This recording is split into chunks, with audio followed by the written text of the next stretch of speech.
Hey, today we're working on a 2006 Ford F-150 where the mechanic has swapped out the computer with a used one, and we'll be using the Smart Pro to take care of this.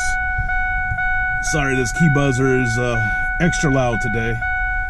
First off, we're going to turn on the ignition with the original key that came with the vehicle and check out the theft light. See, the theft light is blinking rapidly, so it's waiting for a key to be programmed.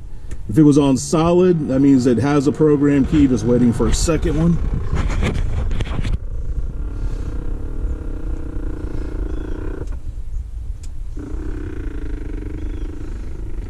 All right, we're going to add a key.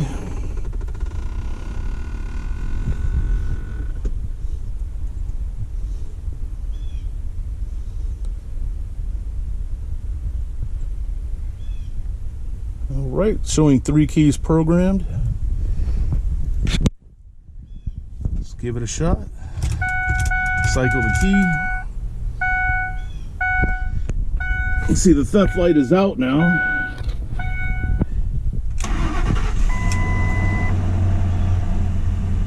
And there you go.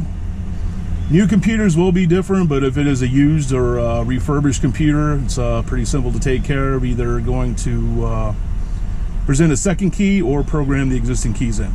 Have a good one.